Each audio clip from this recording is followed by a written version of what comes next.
this is really important stuff. Can we prioritise the three things that you've picked out? So can I prioritise them? Do you mind? I do that? I don't know what you're going to say, so I can neither approve nor disapprove in advance. So I think the MPs, given that the MPs were just going to go and do a report, it's really of no interest that they got banned or didn't get banned. To the number of people who are likely to be killed. No, I understand. I'm talking about to the number of people who might get hurt or killed or whatever. I mean, in terms of domestic politics, there's nothing more important than the leader of the opposition siding with a regime that is punishing British parliamentarians for thought crimes. I'm trying to which I think you're doing as well, is focus on the deaths and the war in Gaza. It's always slightly wary when people come on and ask questions I can't answer about. Do you approve? Do you disapprove of this? The phone-in is about the loss of credibility or support for a regime that is doing various things, and that includes killing 15 paramedics and apparently lying about it. It includes Israeli combatants queuing up to tell us about this so-called kill zone, this latter-day Hiroshima. And then because I'm a British radio presenter, I consider it highly important that the leader of the opposition has decided to side with the perpetrators of those acts against her own parliamentary colleagues. So that's why the question was really simply put, how much support do you think Israel is losing? And I think it'd be respectful to everybody else who's been listening for 52 minutes for you to have a crack at answering that. It's obvious. I am answering it. It obviously is losing respect, but I think the amount of respect it's losing because the MPs have been not allowed in. No, that's about Kemi Badenoch. So talk to me about Israel. You don't have to mention Kemi Badenoch again.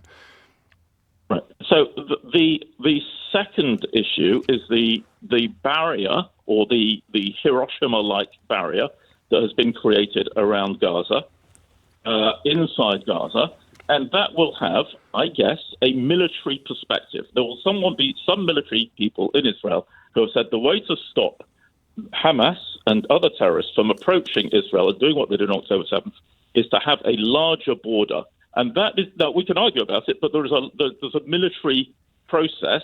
Some high-up military generals have clearly decided that is the case, and I find it unsurprising. But someone else could easily argue that it's ethnic cleansing, and the facts support that as well. You can argue. I don't use the words. I don't know what the ethnic cleansing is. I can see. Well, what it means is if you belong to a certain ethnicity, your house is going to get razed to the ground. And if you belong to a different ethnicity in exactly the same part of the world, but say a mile in the opposite direction, your house is not going to get razed to the ground by the Israeli government. I think what people are trying to do is protect each other. So Israel wants to protect Israelis.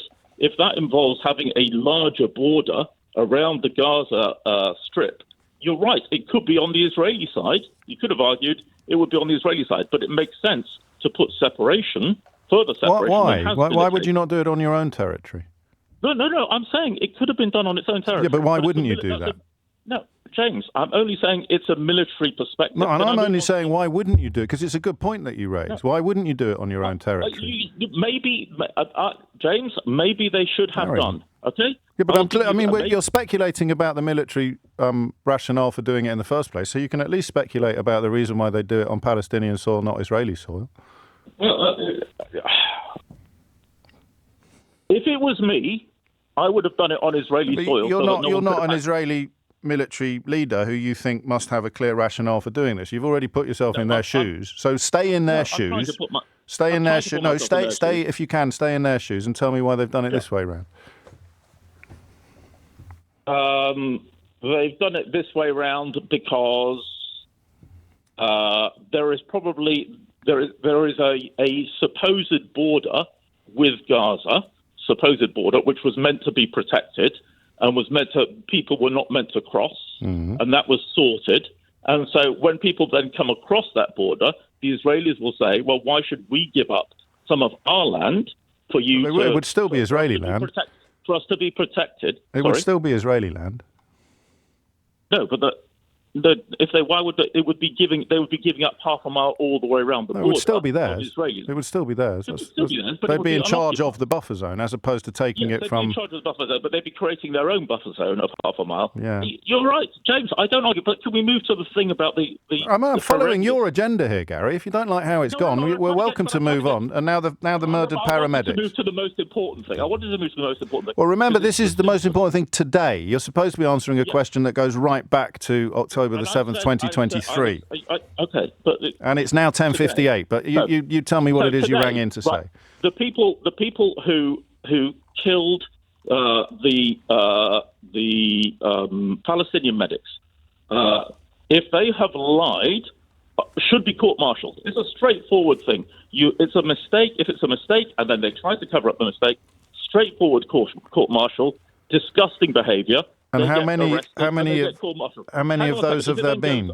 How many of those? How confident would you be? You're talking about these three. I'm talking. Let's concentrate on these individual things. I have. Let's concentrate.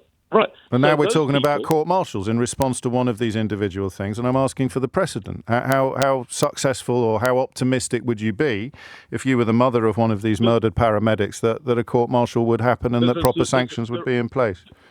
If it comes, there's a Supreme Court justice system in Israel, right? An independent judiciary who have come out against Netanyahu on numerous occasions. Israel is a divided country. That's not what I asked. I asked for examples of these court-martials of which you speak.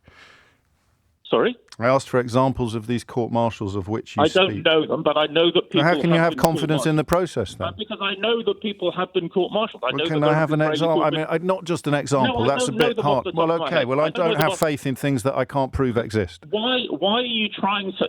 Why are you trying to taint? Go on. No, go on that last bit where you said this is what. What were you going to say then? What? You just said this is what. Right. What were you going to say then? You are exacerbating beyond the individual circumstances. Yes, I'm going back to October the 7th of 2023. I made that clear from 10 o'clock this morning. Say again? I'm going back to October the 7th of 2023. I made that clear at 10 o'clock this morning. Well, you were trying to isolate these three particular things.